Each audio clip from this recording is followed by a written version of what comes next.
हरे कृष्णा।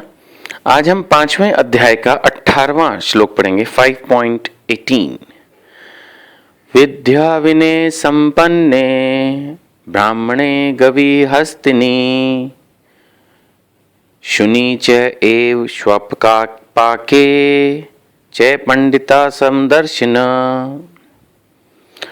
अर्थात विनम्र साधु पुरुष अपने वास्तविक ज्ञान के कारण एक विद्वान तथा विनीत ब्राह्मण, गाय, हाथी, कुत्ता तथा चांडाल को समान दृष्टि अर्थात समभाव से देखते हैं।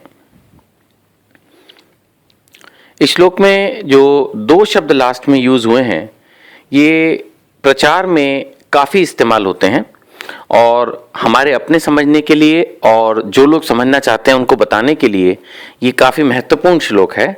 पंडिता समदर्शिनम अर्थात कि जो साधु पुरुष हैं उनके लक्षण बताए गए हैं कि वे अपने ज्ञान के कारण एक ब्राह्मण में और चांडाल में सेम आत्मा को देखते हैं। एक्चुअली आत्मा सेम ही है, वो इस बात को देख पाते हैं।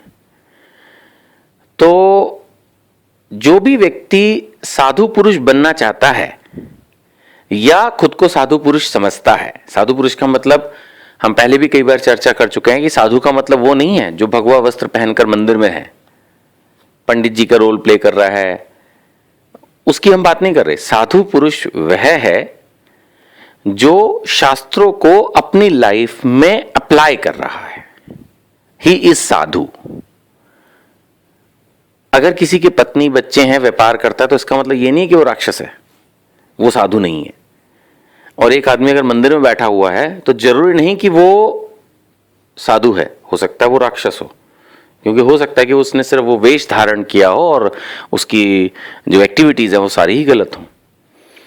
खैर, तो जो साधु है यानी जो शास्त्रों के हिसाब से जीवन व्यतीत कर रहा है, विनम्र साधु पुरुष, तो ऐसे व्यक्ति के लक्षणों में अनेक बातें होती हैं। उनमें से एक बात यह भी है कि वो एक ब्राह्मण में और चांडाल में, कहने का मतलब है एक हाई कास्ट और एक लो कास्ट व्यक्ति में सेम आत्मा को देखता है, उनको समान दृष्टि से देखता है। पंडिता समदर्शिना, वो असली का पंडित है। कौन असली पंडित है? जो ब्राह्मण में और लो कास्ट व्यक्ति में भी सेम आत्मा को देखता है। क्योंकि देखिए, भगवान ने सभी के हृदय में आत्मा सेम दी है, शरीर अलग अलग है, आत्मा सबकी एक सी है, क्योंकि सभी आत्माएं भगवान के घर से आई हैं। इसी तरह से सभी शरीरों में परमात्मा भी स्थित है, समान रूप से स्थित है, समान रूप से स्थित है। तो यही इस श्लोक में बताया गया है कि जो साधु पुरुष है वो एक ब्राह्मण में और चांडाल में, लो कास्ट व्यक्ति में भी सेम रूप से देखता है, दोनों की सेम रिस्पेक्ट करता है, दोनों को सेम वे में लाइक करता है। और सिमिलरली एक हाई कास्ट ब्राह्मण में और कुत्ते में, गाय में, हाथी में, इनमें भी फर्क नहीं देखता। एक्चुअली जितने भी जीव हैं उन सब में आत्मा है, उन सब में परमात्मा है। तो उस दृष्टि से अगर देखें तो इंसान में और जानवर में भी कोई फर्क नहीं है। लेकिन ऐसा सिर्फ एक पुरुष, और वो भी साधु पुरुष ही समझ पाता है। आमतौर पर बहुत सारे लोग ये सोचते हैं कि जो जानवर हैं ये तो निकृष्ट हैं, निम्न है, इनको मार भी सकते हैं। बहुत सारे लोग शिकार करते हैं, सड़कों पे गाय जा रही होती है उसको डंडा मारते हैं। बहुत सारे लोग ऐसा सोचते हैं कि बस इंसान तो चलो ठीक है, बट ये जानवर तो किसी लायक ही नहीं है। वो ये नहीं सोच पाते कि इनको भी भगवान ने बनाया है, इनमें भी सेम आत्मा है, इनका भी सेम परमात्मा है। और जब एक ही पिता की संतानें होती हैं तो एक तरह से हम भाई बहन होते हैं। लेकिन वो लोग ये नहीं सोचते।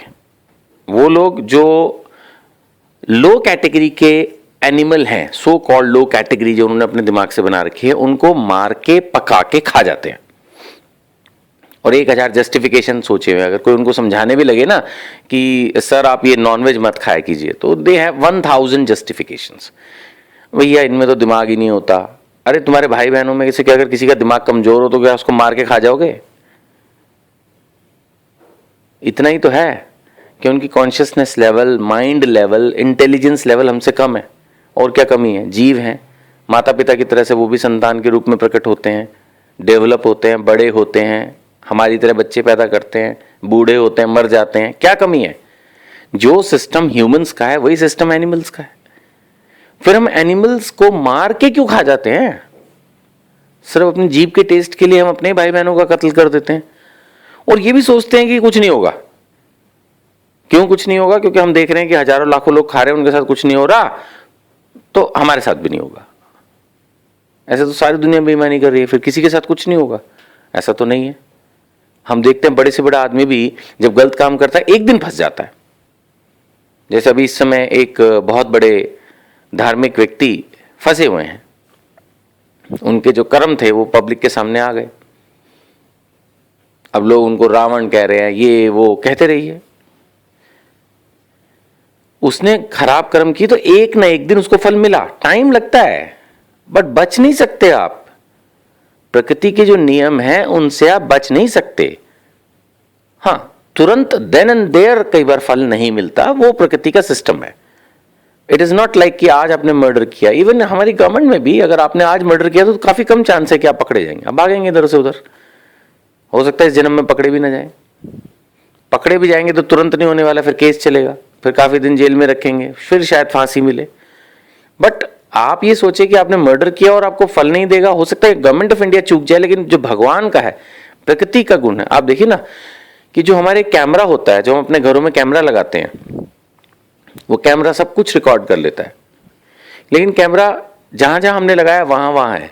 तो ह्यूमंस जो है ना हर काम लिमिटेड ही कर पाते हैं, लेकिन भगवान ने एक सूर्य ऊपर स्थापित किया है, चंद्रमा स्थापित किया है। हम जो भी गलत काम करते हैं शास्त्रों के अनुसार उसके अनेक अनेक साक्षी हैं, जिनमें सूर्य और चंद्रमा प्रमुख है, वायु प्रमुख है। वायु कहां नहीं है, प्रकाश कहां नहीं है?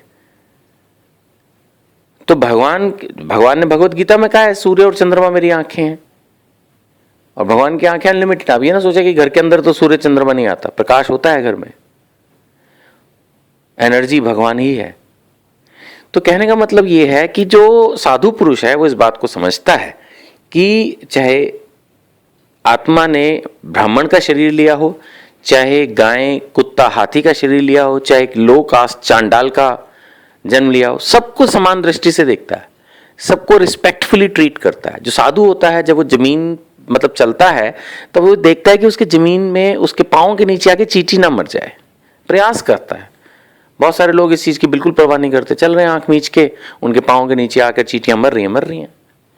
घर के अंदर बैठे बैठे तालियां बजाते रहते हैं और उसमें मच्छरों को मारते रहते हैं। अगर आपको मच्छरों से तकलीफ है तो आप जालीदार घर में दरवाजे लगाइए या कोई ऐसा धुआं कीजिए जिससे मच्छर बाहर निकल जाए। बैठे बैठे मारने का क्या हक है आपको? सिर्फ इसलिए कि आप थोड़े से बड़े हैं तो आप मच्छर को मार देंगे या किसी भी जीव की हत्या कर देंगे उठा के? One must try to avoid. बहुत सारे लोग सोचते हैं कि भाई गीता में तो जो है भक्ति की बातें हैं। देखिए इस श्लोक में कहीं भक्ति की बात नहीं है। ये श्लोक हमें ये नहीं कह रहा कि आप कृष्ण की भक्ति करो। तो गीता में हर तरह की नॉलेज है। तो एक विनम्र साधु पुरुष, अगर हम रियली सोचते हैं कि हम हम्बल हैं, तो हमें गीता से इस बात को सीखना होगा कि मनुष्य में, मच्छर में या किसी भी जाति प्रजाति में कोई फर्क नहीं है, सबको समान दृष्टि से देखना है, पंडिता समदर्शिना। और हमें अन्य किसी भी जीव की हत्या नहीं करनी है, किसी भी जीव की हत्या नहीं करनी, हमें कोई हक नहीं है। इस बात को समझना है, सबको समान दृष्टि से देखना है। सब में सेम आत्मा है, सब में सेम परमात्मा है, सब एक ही परमात्मा की संतान है। सबको समान दृष्टि से देखना है। वही वास्तविक विनम्र व्यक्ति है, हम्बल व्यक्ति है, साधु पुरुष है भगवत गीता के अनुसार। हरे कृष्णा।